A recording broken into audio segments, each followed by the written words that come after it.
Hello, friends. I wanted to make a video to address some of the controversy that's been going on over the past few days. And first of all, to say thank you to everyone that sent love and support. I truly, truly appreciate it. And it's been very nice to hear from you. I wanted to make this video, first of all, because I think there's a lot of people that have a distorted perception of what I do, maybe based on sound bites or based on headlines of articles that are disparaging. The podcast has been accused of spreading dangerous misinformation, specifically about two episodes, a little bit about some other ones, but specifically about two. One with Dr. Peter McCullough and one with Dr. Robert Malone. Dr. Peter McCullough is a cardiologist, and he is the most published physician in his field in history. Dr. Robert Malone owns 9 patents on the creation of mRNA vaccine technology and is at least partially responsible for the creation of the technology that led to mRNA vaccines. Both these people are very highly credentialed, very intelligent, very accomplished people, and they have an opinion that's different from the mainstream narrative. I wanted to hear what their opinion is. I had them on, and because of that, those episodes in particular, those episodes were labeled as being dangerous. They had dangerous misinformation in them. The problem I have with the term misinformation, especially today, is that many of the things that we thought of as misinformation just a short while ago are now accepted as fact. Like, for instance, 8 months ago, if you said, if you get vaccinated, you can still catch COVID and you can still spread COVID, you would be removed from social media. They would ban you from certain platforms. Now, that's accepted as fact. If you said, I don't think cloth masks work, you would be banned from social media. Now, that's openly and repeatedly stated on CNN. If you said, I think it's possible that COVID-19 came from a lab, you'd be banned from many social media platforms. Now, that's on the cover of Newsweek. All of those theories that at one point in time were banned were openly discussed by those two men that I had on my podcast that have been accused of dangerous misinformation. I do not know if they're right. I don't know, because I'm not a doctor, I'm not a scientist. I'm just a person who sits down and talks to people and has conversations with them. Do I get things wrong? Absolutely, I get things wrong, but I try to correct them. Whenever I get something wrong, I try to correct it because I'm interested in telling the truth. I'm interested in finding out what the truth is. And I'm interested in having interesting conversations with people that have differing opinions. I'm not interested in only talking to people that have one perspective. That's one of the reasons why I had Sanjay Gupta on, Dr. Sanjay Gupta, who I respect very much, and I really enjoyed our conversation together. He has a different opinion than those men do. I had Dr. Michael Osterholm on at the very beginning of the pandemic. He is on President Biden's COVID-19 advisory board. I had Dr. Peter Hotez on, who is a vaccine expert. I'm interested in finding out what is correct, and I'm also finding out how people come to these conclusions and what the facts are. Now, because of this controversy, and I'm sure there's a lot of other things going on behind the scenes with these controversies, but Neil Young has removed his music from the platform of Spotify, and Joni Mitchell and apparently some other people want to as well. I'm very sorry that they feel that way. I most certainly don't want that. I'm a Neil Young fan. I've always been a Neil Young fan. I'll tell you a story at the end of this about that. One of the things that Spotify wants to do that I agree with is that at the beginning of these controversial podcasts, like specifically ones about COVID, is to put a disclaimer and say that you should speak with your physician and that these people and the opinions that they express are contrary to the opinions of the consensus of experts, which I think is very important. Sure, have that on there. I'm very happy with that. Also, I think if there's anything that I've done that I could do better is have more experts with differing opinions right after I have the controversial ones. I would most certainly be open to doing that.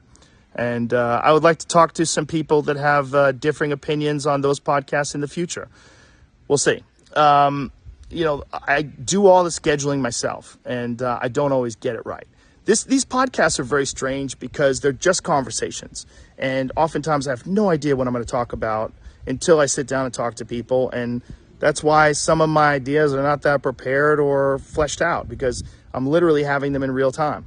But I do my best, and they're just conversations, and I think that's also the appeal of the show. It's one of the things that makes it interesting. So I want to thank Spotify for being so supportive during this time, and I'm very sorry that this is happening to them and that they're taking so much heat from it. And so now the Neil Young story. When I first of all, I'm not mad at Neil Young. I'm a huge Neil Young fan. I've always been a Neil Young fan. When I was 19, I was a security guard at a place called Great Woods in Mansfield, Massachusetts. It's an outdoor concert amphitheater, and Neil Young was playing there, and that was the last day I worked there. I quit during the Neil Young concert. The job was kind of crazy because there was a lot of times it was fights broke out and stuff, and I think I probably got like $15 an hour, and I was not about to get beat up for $15 an hour. So I would bring a hoodie with me whenever I worked. So in case the shit hit the fan and it got too crazy, I would just put my hoodie on and leave and cover my security outfit, my security shirt. So one day during a Neil Young concert, there's the amphitheater, the way it's set up is there's a covered area outside that has seats, and then there's a lawn area behind it. And the lawn area during the Neil Young concert, they got a little rowdy. It was cold out, and they started bonfires. So they had these raging fires on the lawn, and we were supposed to go and put these fires out and stop them. So we tried for a little while, but then brawls started breaking out, and it started getting crazy. And I was like, fuck this. So I put my hoodie on, I zipped it up, and I left. And I drove home, and as I was driving home, I was singing, "Keep on rocking in the free world." That was my last day on the job. I don't even think I collected my last check. So no hard feelings towards Neil Young, and definitely no hard feelings towards Joni Mitchell. I love her too. I love her music. Chucky's in Love is a great song. I don't know what else I can do differently other than maybe try harder to get people with differing opinions on right afterwards. I do think that that's important, and do my best to make sure that I've researched these topics, the controversial ones in particular, and have all the pertinent facts at hand before I discuss them. Again, I'm not trying to promote misinformation. I'm not trying to be controversial.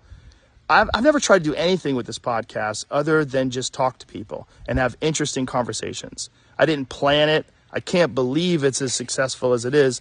It was never really an idea that I had. The podcast started off as just fucking around with my friends and having fun and talking. And then when it became popular, other people wanted to come on, and I was like, oh, it'd be cool to talk to that person. Oh, he's interesting. Oh, she's got a cool book out. And then, boom, it's become what it is today, which is like some out of control juggernaut that I barely have control of.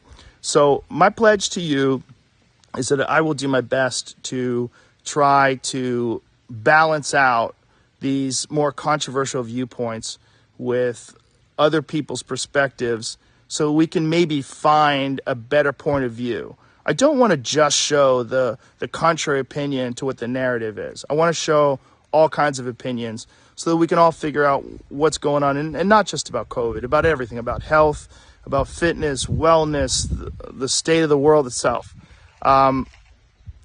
It's a strange responsibility to have this many viewers and listeners. It's very strange, and it's nothing that I prepared for, and it's nothing that I ever anticipated. I am going to do my best in the future to balance things out. I'm going to do my best, but my point of doing this is always just to create interesting conversations and ones that I hope people enjoy. So if I pissed you off, I'm sorry. And if you enjoy the podcast, thank you. Thank you very much. Thank you to Spotify. Thank you all the supporters, and even thank you to the haters, because it's good to have some haters. It makes you reassess what you're doing and put things into perspective, and I think that's good too. All right. Much love to you all. Thank you to everyone. And I'm going to do my best.